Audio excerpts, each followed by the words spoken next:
So Friday night, I talked about a report from Austin Ward of Letterman Row that Ohio State is planning. They have not done it yet. They've not done it publicly, but they're planning to cancel its games with SEC opponents in the future schedules, 2027, 2028, 2030, and 2031 against Alabama and Georgia. And of course, that one of the things I mentioned in there is that the Big Ten does not want to continue to give their best programs TV viewership to places like ESPN. And that is true. That's one of the things that the Big Ten does not want to do. They do not want to continue to say, here you go, ESPN, here's Ohio State. Because if you look at the TV numbers, and we're going to do that here in a little bit, the TV numbers are much more favorable to the top of the Big Ten than they are to some of the top of the SEC, right? We've heard all season about how much the viewership SEC gets and everything else. And I've responded the entire year saying it's not just about viewership, it's about footprint as well, and how the Big Ten has a national footprint that means more than just viewership does. Now, does that mean viewership doesn't matter? Of course not. Viewership definitely matters, and that's what TV companies love to look at and everything else. But we are starting to see the Big Ten, the top of the Big Ten, regardless of what team it is, whether it's Indiana, Oregon, Ohio State, whoever it is, put up massive TV numbers. And the Big Ten does not want to continue to give out those TV numbers to ESPN or whoever else it might be. They want to try and hoard that TV product for them and their TV partners themselves, because ultimately they make more money that way. The TV partners do not like when Ohio State goes and plays at Texas and that game is on ESPN. Of course, they're going to play that game. They're not going to back out of it with less than a year left. But it is true the SEC has dominated TV numbers in 2025. When you look at the top 100 games, 93 of those games featured an SEC team. Only 59 featured a Big Ten team. 23 for the ACC, 14 for the Big 12, 3 for the American, the Mountain West, and I believe there was 1 for the Sun Belt as well. I did not see Notre Dame in there. I'll have to go back and check. But and then if you look by appearances by program, Alabama was in 13 of those top 100 games. Georgia and Ohio State were in 10. 9 of them were Oklahoma, Texas. 8 of them Ole Miss, Oregon. 7 of them LSU, Miami, Michigan. And then 6 of them Indiana, Tennessee, and Texas A&M. But here's the difference. When you get to the top 10 games, the Big Ten absolutely dominated that. And that's really where you start to see this shift happening of TV numbers go a lot more toward the Big Ten's favor, is when you see the top of, the TV ratings be dominated by one conference over another one. Here, check this out. I got this graphic from On3 here, and it shows the TV numbers, where the game was played at on TV and who was played in each game. Now, obviously, this includes the College 12 playoff games, but still, we're just going to take out the College 12 playoff games for no reason. That's silly. The Big Ten had 11 appearances in the top 10 of those games. The SEC only had 6. The ACC had 2, and 1 was from the Big 12. When you go to appearances by program, Indiana and Ohio State were both in there 4 times in the top 10.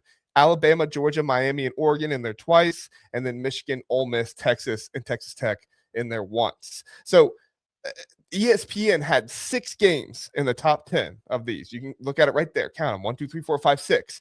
You have 1 SEC and SEC matchup in here, 1 Big Ten versus Big Ten matchup in here. That was the Oregon-Indiana game. The SEC matchup was the playoff game, Ole Miss and Georgia.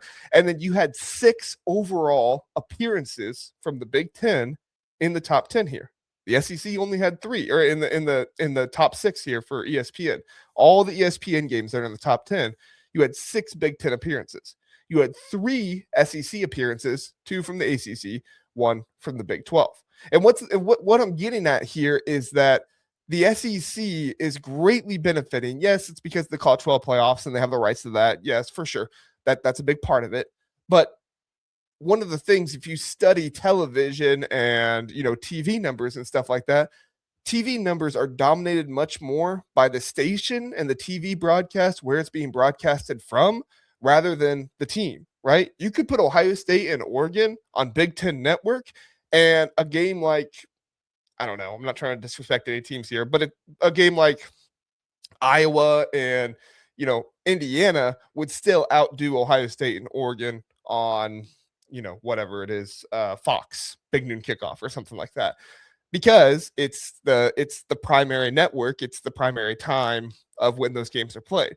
Timing and network makes a huge difference. And ESPN has done a wonderful job over the years of establishing themselves as the place where you watch college football. So what happens when ESPN starts putting Big Ten teams on their screen?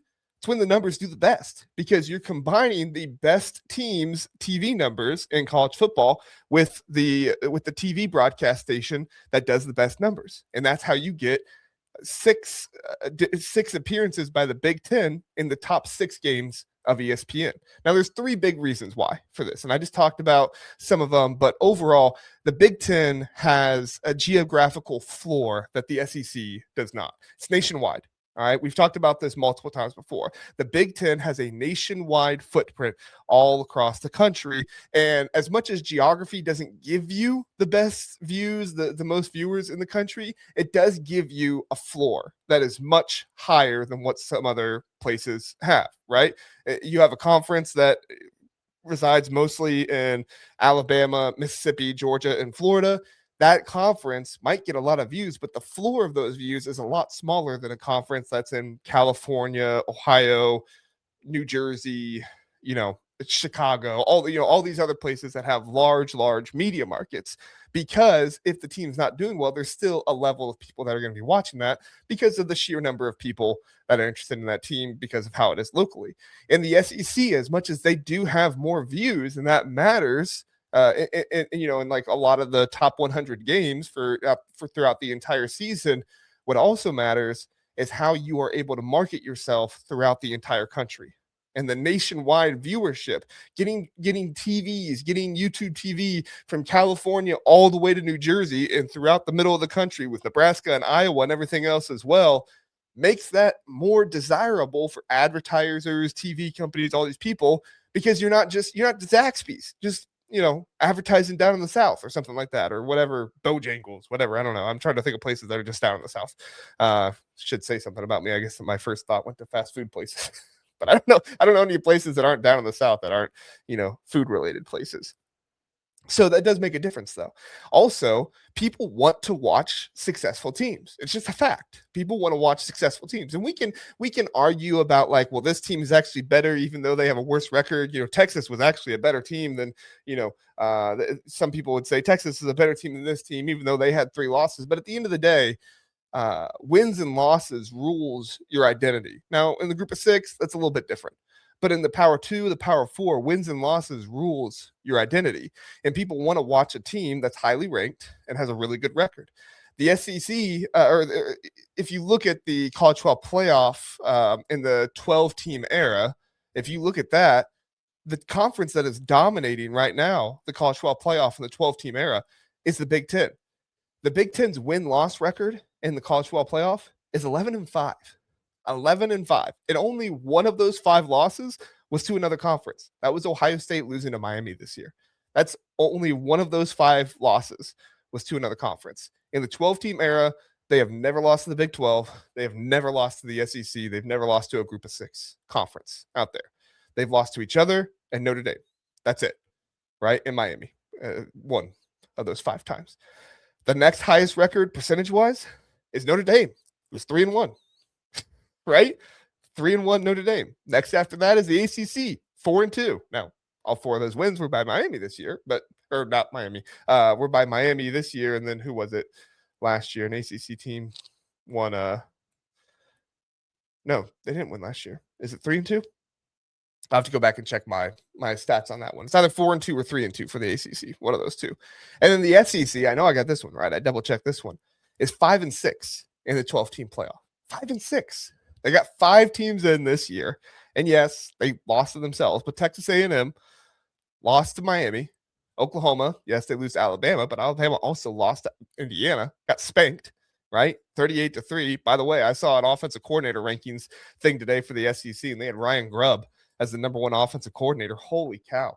Your number 1 offensive coordinator put up 3 points on Indiana in the College 12 playoffs. You kidding me? How is that your number 1 offensive coordinator? Really? Is the SEC that bad that your number 1 offensive coordinator in the conference put up 3 points in a playoff game?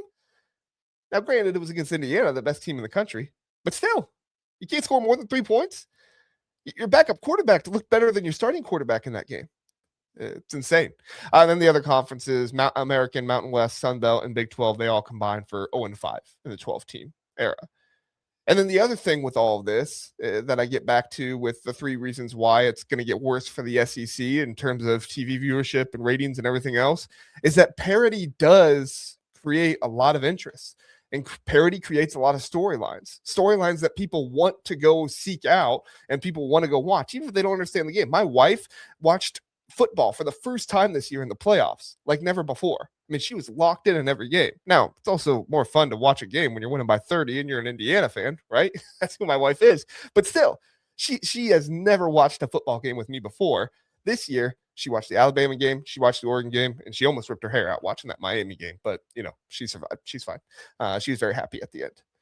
But in the playoff era, not just the 12-team playoff, the number of teams who have made the Final Four in the playoff era, 7 for the Big Ten, 6 for the SEC. The Big Ten actually has better parity. They don't want to call it a top-heavy conference, but the Big Ten actually is having better parity, getting different teams to the playoffs, getting them to the Final Four of the playoffs than the SEC is. And so I tell you all this to remind people out there that, like, when the Big Ten wants to, hoard their teams away from ESPN, it's not because they think they're better than they are or anything like that, because they're better than people think they are. They do better TV numbers. They have more of a national footprint that sells more. And it's one of the reasons why the Big Ten wants to say, well, we're tired of Ohio State playing at Texas and being on ESPN. We want to throw Ohio State in a 10th playoff game. We want to throw Michigan in a 10th playoff game. Penn State, Indiana, Oregon, name your team. We want to throw them in a 10th playoff game because guess what? They're really good teams. And people want to watch them.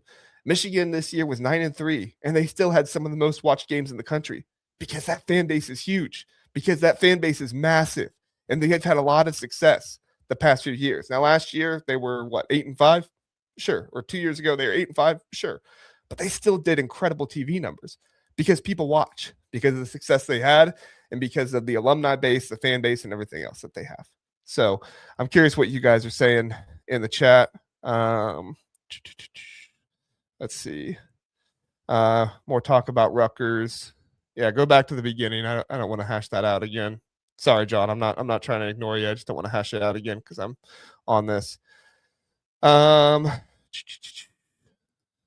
Dave's here, says, aren't these all playoff and championship games plus Ohio State, Michigan? Sure, right?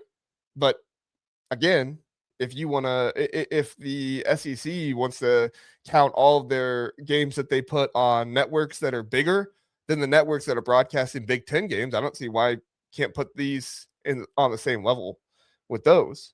And at the end of the day, you're getting an ESPN game between Georgia and Ole Miss, and Indiana and Alabama are out doing that playoff game. And for the reasons that I mentioned, right? Like because of the parity, because of the storylines, because of the massive, nationwide footprint of the Big Ten, Hoosier Dave says the SEC's been reduced to comparing the bottom feeders now. That's all they got left. Exactly. And that's the thing is like their bottom feeders don't actually do anything for their conference, for their viewership, whatever you want to call it. So yeah, you're right, Hoosier Dave. It's pretty crazy. I think that when you look at these numbers and you really investigate them and you look at like why do TV numbers matter, it's very stark what's going on with the Big Ten and the SEC and why the Big Ten is saying we don't want our teams on ESPN. Are they going to be on there for the playoffs? Sure. ESPN has the rights to the playoff. That's another reason why Petiti wants to go to 24 teams so that way they can expand it. So, more games go to Fox, CBS, NBC. Again, not saying I want that to happen. All right. Just telling you guys what's going on.